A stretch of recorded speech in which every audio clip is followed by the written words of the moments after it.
السلام علیکم ورحمۃ اللہ وبرکاتہ دوستوں، ہم نے یو پی اسسٹنٹ پروفیسر کے ایگزام کو حل کیا تھا اور آج ہم اس کا آگے کا پارٹ لے کر آئے ہیں۔ پچھلی کلاس میں ہم نے سوال نمبر 64 تک حل کر لیا تھا۔ آج ہم 65 یعنی 65 سے اسٹارٹ کریں گے۔ پڑھتے سوال نمبر 65۔ خاتونیہ کا کردار کس ناول میں موجود ہے؟ اس کا جو صحیح جواب ہے وہ ہے option number B, fire area. خاتونیہ فائر ایریا ناول کا کردار ہے اور یہ سبھی آپشن میں جتنے دیے گئے ہیں یہ سبھی ناول ہیں۔ اگلا سوال نمبر 66۔ ڈرامہ آگرہ بازار کب لکھا گیا؟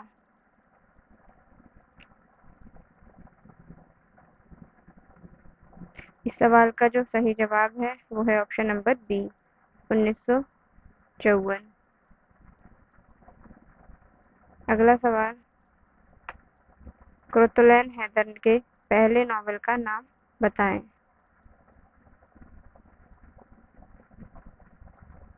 ان کا جو پہلا ناول ہے وہ ہے آپشن نمبر سی، میرے بھی صنم کھانے۔ اگلا سوال ہے، منٹو کے مشہور افسانے میں ٹوبا ٹیک سنگھ کا اصل نام کیا ہے؟ تو اس کا جو ٹوبا ٹیک سنگھ کا اصل نام ہے وہ ہے بشن سنگھ۔ آپشن نمبر سی اس کا صحیح جواب ہے۔ اگلا سوال، ان میں سے کون سا افسانہ منٹو کا نہیں ہے؟ تو جو گرہن ہے یعنی آپشن نمبر سی ہے وہ منٹو کا افسانہ نہیں ہے، اور یہ کس کا افسانہ ہے گرہن؟ بیدی کا، راجندر سنگھ بیدی۔ ٹھیک ہے۔ اگلا سوال نمبر 70۔ دل آرام ان میں سے کس ڈرامے کا کردار ہے؟ اس کا جو درست جواب ہے وہ ہے آپشن نمبر ڈی، دل آرام انارکلی کا کردار ہے۔ اگلا سوال، امانت کی اندر سبھا کب تصنیف ہوئی؟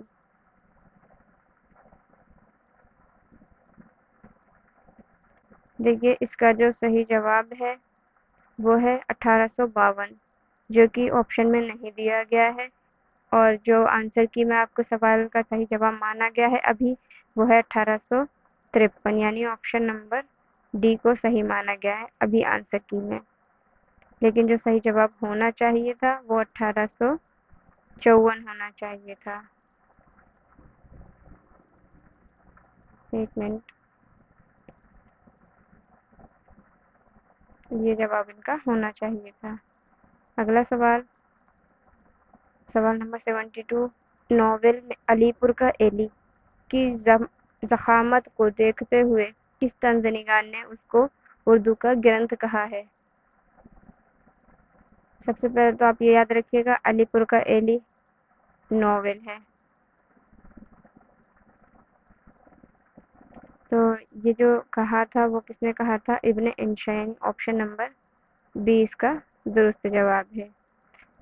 ان کی ضخامت کو دیکھتے ہوئے طنز نگار ہے ابن انشا، انہوں نے اس کو اردو کا گرنتھ قرار دیا تھا۔ اگلا سوال نمبر 73۔ باب الجنت اور تضحیک روزگار کس کے قصیدوں کے نام ہیں؟ تو سودا یعنی کہ آپشن نمبر بی، سودا کے قصیدوں کا نام ہے باب الجنت اور تضحیک روزگار۔ اگلا سوال، ان دنوں گرچہ دکن میں ہے بڑی قدر سخن، اس کا دوسرا مصرع کیا ہے؟ کون جائے ذوق پر دلی کی گلیاں چھوڑ کر۔ آپشن نمبر سی اس کا صحیح جواب ہوگا۔ ان دنوں گرچہ دکن میں ہے بڑی قدر سخن، کون جائے ذوق پر دلی کی گلیاں چھوڑ کر۔ سوال نمبر 75۔ مرثیے میں مضامین کو